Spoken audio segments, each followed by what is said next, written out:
Welcome back to another day off. Today we are servicing old Big Bertha. She's a 2005 Chevy Silverado 2500 with the LLY Duramax engine.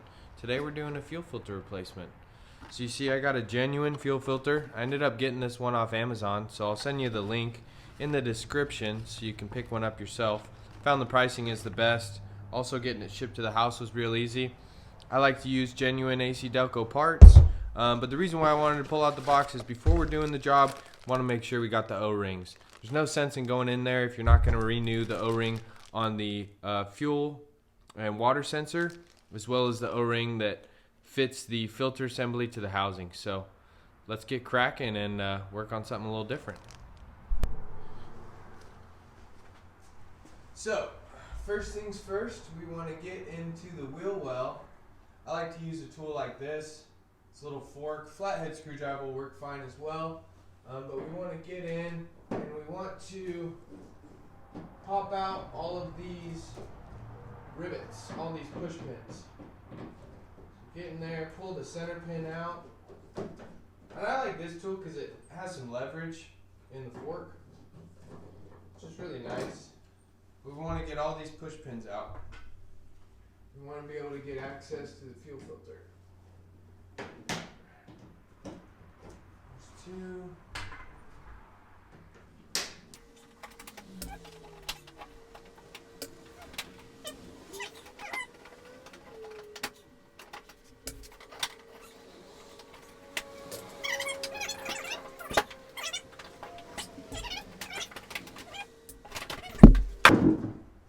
So, as you can see, now we got access to the fuel filter. So we'll get the hood open and keep trucking.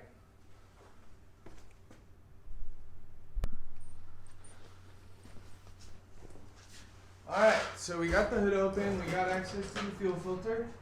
Next we're going to want to disconnect the fuel water sensor, right? That plug runs up to this lower sensor unit.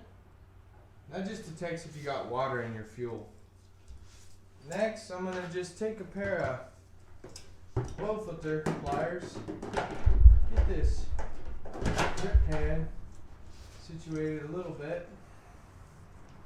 Just gonna get in there and try to break her loose. I put this on hand tight, so it shouldn't be too tight. But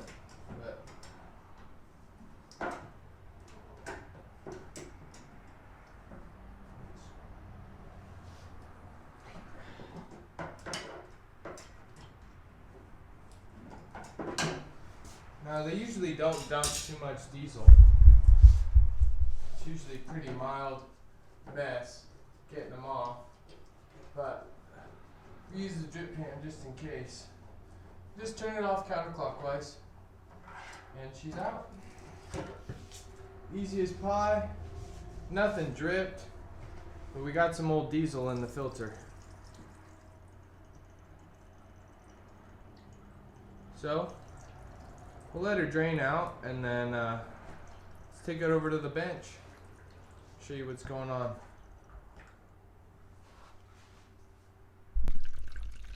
Alright, so we got the old filter assembly, we got the water sensor. O-ring came out of the housing or of the filter when we pulled it. So that's there. You always want to make sure it's not still in the fuel filter housing, or else you'll double stack your O-rings. You'll cause a leak. Same with oil filters. Alright, so I got this nifty Matco water fuel sensor wrench back in the day when I was working at the shop. So what I'm going to do is just pop this guy down onto the sensor, crack that loose. Now last year while I was at work and my truck sat, for some reason that petcock was leaking. My truck wouldn't fire because it lost fuel prime. So I had to replace this. This is a newer sensor, so it's nice to take them off with a wrench. Keep the actual sensor portion from stripping out. But as you can see here, it's just got a little float. So once this floats up, it tells you got water sitting in the bottom of your filter, which triggers check engine light and the engine code for you. So we got the sensor set aside. We're going to pull off the old O-ring. right? And we are disassembled on the old filter, so we get cracking on the new one. Alright, so we got our new filter. Nice pretty AC Delco. Gonna take just a little bit of silicone lube. I know it's O-ring safe. I don't know how well it is compatible with diesel, but diesel's a very oily fuel, so I'm sure it won't interact at all. You can get the new smaller O-ring fitted onto our water sensor. Get that threaded back into the bottom of the fuel filter. You can do this after you install it too. I just like doing it on the bench. It's a little easier. And just be gentle with the threads. It is plastic after all. Make sure you get it lined up right.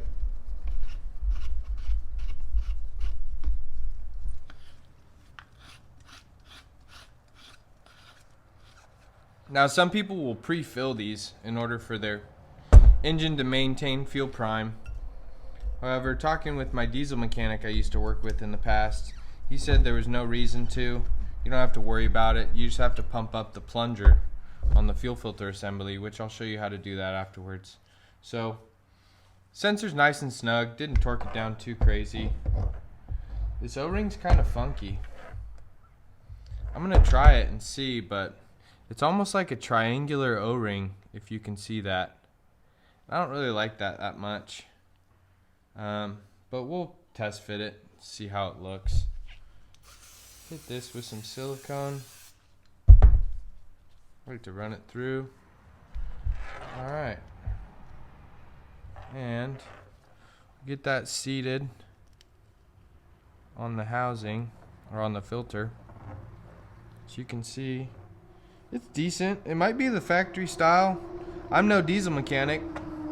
I worked on BMWs and Mini Coopers for a while, but the only diesel I've ever worked on was a couple diesel BMWs and doing some stuff on my truck. So it looks good. I like the finish of it. It sits in the crack really nice, so we'll thread her on and see how she works. Alright, so we're back. And you just want to visually inspect the fuel filter housing, which I'll give you a look at. There's our housing. You just want to make sure that the mating surface is clean and that you don't see anything out of the ordinary. Of course, as long as you maintain your O-ring and make sure you don't lose that or leave it up in the housing, you're good to go. So, housing looks clear. Get you back and we'll get this thing slapped in. Now they take a little bit to get threaded. They kind of fight you. You gotta push up and twist her on at the same time.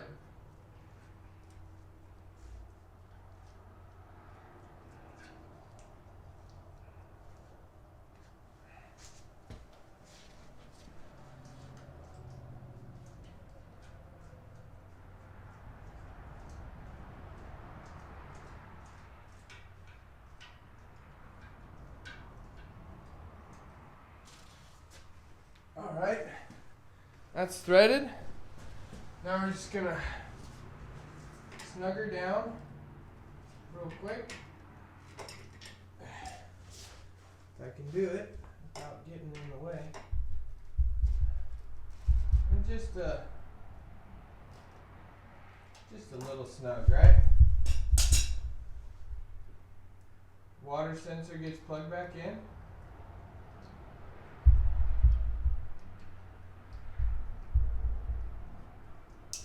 Click. Make sure our petcock is closed. Draining water. We're ready to rock. I'm going to take you up top and show you how to prime it. So we're up top on the passenger side of the engine bay. Coolant tank, air filter. This is going to be your fuel filter assembly. Now what we want to do is take this plunger and prime this plunger. We're going to pump it up until it gets rock hard and we can't get any more movement out of it. Right now it's soft and I can push it all the way down. But as we pull fuel, from the tank up to the filter, it's going to build resistance, build pressure. Now this is also really helpful for troubleshooting. I had a fuel line, low pressure return fuel line leak on me, and it caused a hole in the fuel system, and I ended up not being able to restart my truck after I drove up a big grade and got the engine real hot. But came here to the plunger, primed the system up, and I was able to make it home. So if you're a diesel owner, it's really good to have knowledge of your fuel system as well as how to prime it and get pressure back to the injectors. So we're just gonna keep pumping. It takes a minute, but now it's getting pretty hard, taking a lot of force.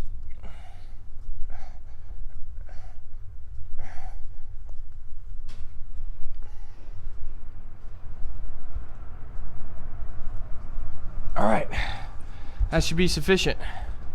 Now we'll go start it, check for leaks. All right, let's fire her up.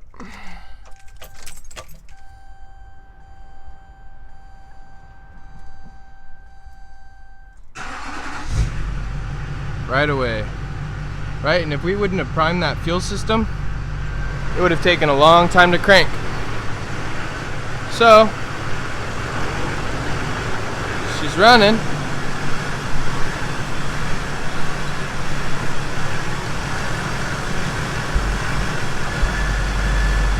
Want to make sure we got no leaks. It's looking good so far.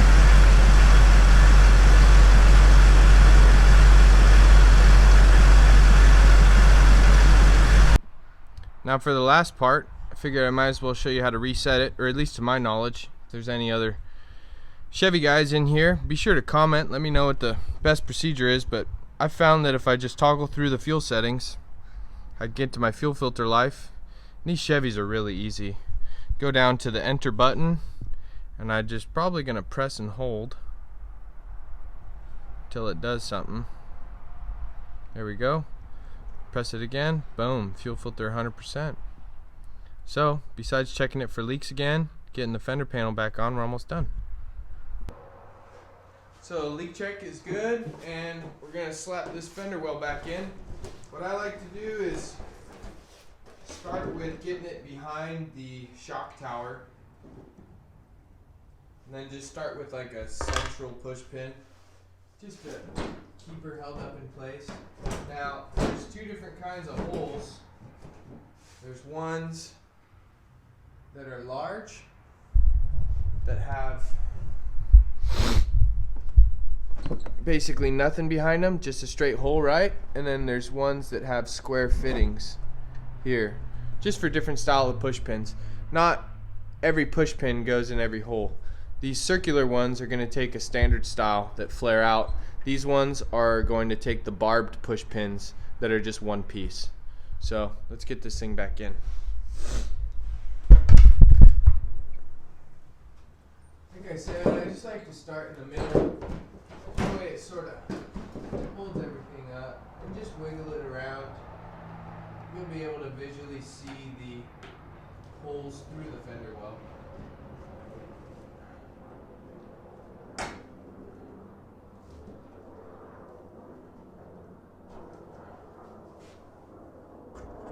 There's one.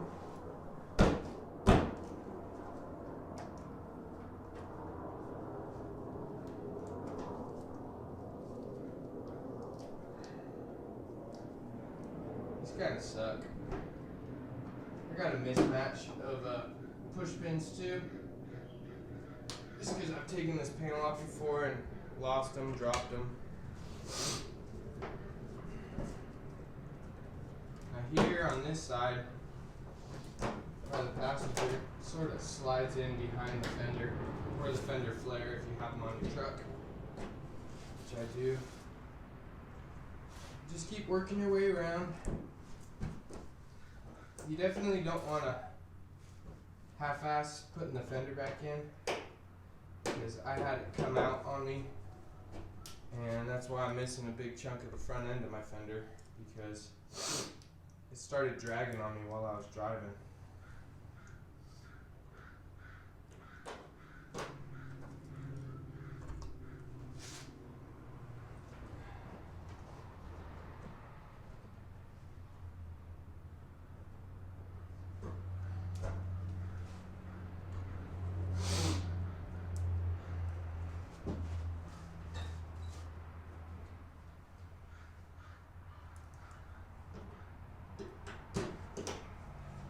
And if you're new to the channel, welcome.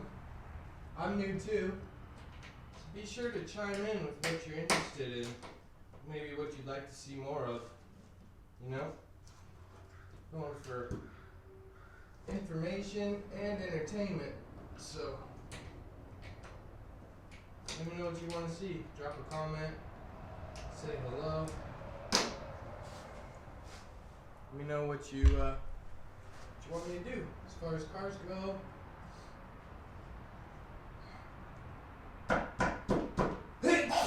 Oh, got the sneezies.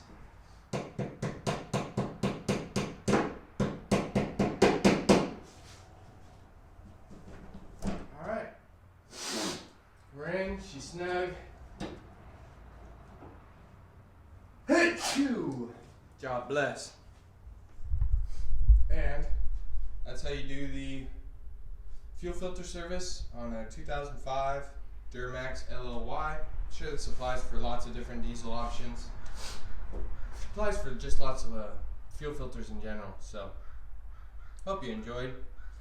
Thanks for making it this far. See you on the next one. Peace.